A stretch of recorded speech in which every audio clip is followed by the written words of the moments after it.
Situs Sri Gading Malang peninggalan Kerajaan Mataram kuno era Empu Sindok terkenal dikeramatkan warga sekitar.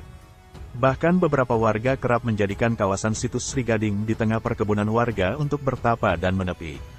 Konon di lokasi ini juga terdapat sebuah penunggu tak kasat mata dengan wujud pria tinggi besar dan sesosok perempuan.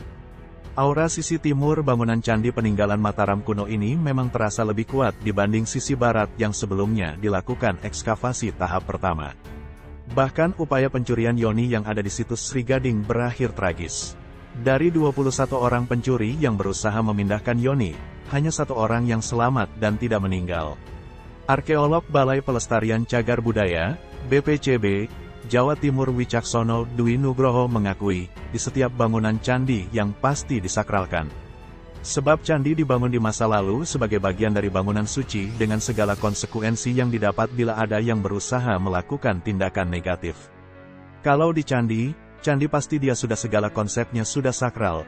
Ada kutukan, ada biasanya kutukan bagi yang mengganggu begitu, ucap Wicaksono kepada MPI. Maka ya tak heran bila ada cerita tumbal nyawa yang mengiringi orang-orang yang mencuri benda-benda bersejarah di candi.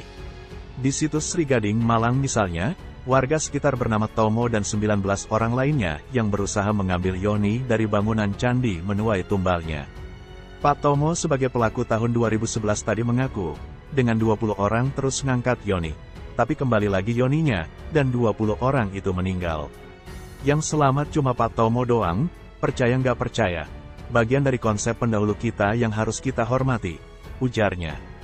Saat itu dikatakannya, Tomo dan rekan-rekannya yoni yang diambil dari bangunan candi ditawar seseorang dari Jakarta dengan harga 100 juta rupiah. Tetapi transaksi jual beli itu urung terlaksana karena yoni kembali sendiri dengan misterius.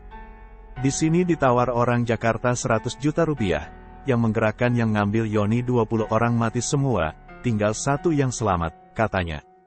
Kejadian serupa terjadi saat 3 orang mengambil sebuah benda bersejarah di situs Pamotan.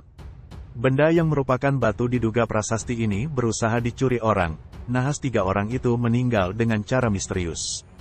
Di Pamotan itu ngambil 3 orang kejadiannya nggak ada seminggu, mati semuanya, percaya nggak percaya itu memang ada, tukasnya. Sebagai informasi BPCB Jatim telah melakukan ekskavasi 2 tahap di situs Sri Gading Malang. Ekskavasi pertama dilakukan pada 7–12 Februari tahun 2022 di mana di ekskavasi pertama menggali bagian utara dan barat candi. Di ekskavasi ini tim BPCB menemukan fragmen relief dan batu ratna atap candi, yang ditemukan di sisi barat candi. Sedangkan di ekskavasi 2 dilangsungkan mulai Senin, tanggal 21 Februari tahun 2022, sampai Sabtu, tanggal 26 Februari tahun 2022.